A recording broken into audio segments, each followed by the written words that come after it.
آصف ایک نامور صحافی تھا جسے خطرناک کہانیوں کو بے نقاب کرنے کا شوق تھا۔ اس بار اس کی تحقیق کا موضوع تھا شہر کے نواحی علاقے میں موجود ایک ہوٹل، جس کے بارے میں کہا جاتا تھا کہ وہاں عجیب و غریب واقعات ہوتے ہیں۔ افواہوں کے مطابق ہوٹل میں کئی سال پہلے ایک مشہور اداکارہ غائب ہو گئی تھی۔ آصف کو ان کہانیوں پر یقین نہیں آتا تھا، لیکن اسے پتہ تھا کہ عوام کی دلچسپی بڑھانے کے لیے اس موضوع پر ایک مضمون لکھنا فائدہ مند ہوگا۔ ایک رات وہ اپنے کیمرہ مین اور ایک فلش لائٹ لے کر ہوٹل پہنچ گیا۔ ہوٹل کا ماحول سنسان اور خوفناک تھا۔ ٹوٹی ہوئی کھڑکیوں سے ہوا کی سسراہٹ آ رہی تھی اور پرانی اشیاء جگہ جگہ بکھری ہوئی تھی۔ آصف نے پہلے فلور کا جائزہ لیا اور کچھ تصاویر لے۔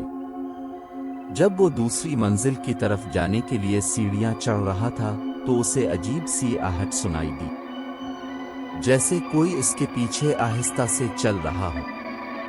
اس نے مڑ کر دیکھا، لیکن سیڑھیوں پر کوئی نہیں تھا۔ وہ ڈر سے بچنے کی کوشش کرتے ہوئے آگے بڑھا۔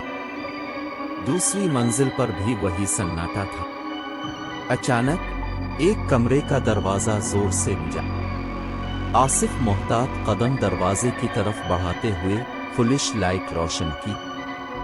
کمرے کے اندر پرانی الماریاں اور ٹوٹے ہوئے آئینے تھے۔ دیوار پر ایک بڑی سی تصویر لگی ہوئی تھی جس میں وہی مشہور اداکارہ مسکرا رہی تھی۔ آصف کمرے کی تصویر لے ہی رہا تھا کہ اس کی نظر آئینے میں پڑی۔ آئینے میں اس کے پیچھے ایک سائے کا عکس نظر آ رہا تھا، لیکن جب وہ پلٹا تو اس کے پیچھے کوئی نہیں تھا۔ سائے نے پھر حرکت کی، آہستہ آہستہ آصف کے قریب آتا ہوا۔ آصف کا دل ڈر سے دھک دھک کرنے لگا۔ وہ پیچھے ہٹا اور دروازے کی طرف بھاگا، مگر دروازہ بند ہو چکا تھا اور چابی تالے میں نہیں تھی۔ وہ کمرے میں قید ہو چکا تھا، اس سائے کے ساتھ جو اسے گھور رہا تھا۔ آصف نے اپنے کیمرے کو ہتھیار کی طرح استعمال کرنے کا فیصلہ کیا۔ اس نے فلش لائٹ کو سائے کی طرف جھکا دیا اور کیمرے کا شٹر دبانے لگا۔ ہر فلش کے ساتھ سائے کی شدت کم ہوتی گئی، جیسے روشنی اسے کمزور کر رہی ہو۔ آخر کار 7ویں فلش کے بعد سایہ بالکل غائب ہو گیا۔ کمرے میں سناٹا دوبارہ چھا گیا۔ آصف تھک کر ایک کرسی پر بیٹھ گیا۔ اسے یقین نہیں تھا کہ اس نے کیا دیکھا تھا، لیکن اس کا کیمرہ اس کا ثبوت تھا۔ صبح ہوتے ہی دروازہ خود بخود کھل گیا۔ آصف ہوٹل سے باہر بھاگا اور سیدھا اپنی گاڑی کی طرف گیا۔ اس نے کیمرے کا میموری کارڈ نکال کر فوٹوز دیکھے۔ پہلی 6 تصاویر وہی تھیں جو اس نے لی تھیں، لیکن 7ویں تصویر میں صرف ایک سفید روشنی تھی، جیسے کسی نے کیمرے کے لینس پر زور سے روشنی ڈالی ہو۔ آصف نے اپنی تحقیق کا مضمون لکھا، جس میں ہوٹل میں اس کے تجربے کا بھی ذکر تھا۔ مضمون شائع ہوتے ہی شہر بھر میں ہنگامہ برپا ہو گیا۔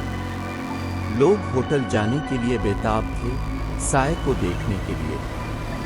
آصف کو اپنی تحقیق پر فخر تھا، لیکن اس کے دل میں ایک خوف بھی بیٹھا تھا کہ وہ جو سائے سے بچ نکلا تھا وہ واقعی ختم ہو چکا تھا، نہ صرف چھپا تھا۔ ایک رات جب آصف اپنے گھر میں سو رہا تھا، اسے دوبارہ وہی عجیب سی آہٹ سنائی دی۔ اس نے آنکھیں کھولی تو دیکھا کہ اس کمرے کی دیوار پر وہی سفید روشنی پھیلی ہوئی ہے جو اس نے 7ویں تصویر میں دیکھی تھی۔ آصف نے چلانے کی کوشش کی، لیکن اس کی آواز حلق سے نہ نکل سکی۔ روشنی اسے گھیر رہی تھی۔ آخری لمحے میں اسے وہ مسکراتی ہوئی اداکارہ کی تصویر یاد آئی جو ہوٹل کے کمرے میں لٹکی ہوئی تھی۔ کیا اس کا سائے سے بچنے کا یہی طریقہ تھا؟ اس نے پوری زور سے اس تصویر کا تصور کیا، اس کی خوشی اور زندگی کو محسوس کرنے کی کوشش کی۔ اچانک سفید روشنی چھٹ گئی اور آصف اپنے بستر پر بیٹھا ہوا تھا۔ کمرے میں صرف رات کی تاریکی تھی۔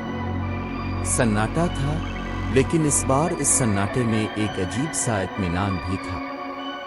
آصف جانتا تھا کہ اس نے موت کے منہ سے بچ کر دکھا دیا ہے، لیکن یہ جنگ ابھی ختم نہیں ہوئی تھی۔ اسے اس راز کو بے نقاب کرنا تھا اور اس سائے کا سچ جاننا تھا۔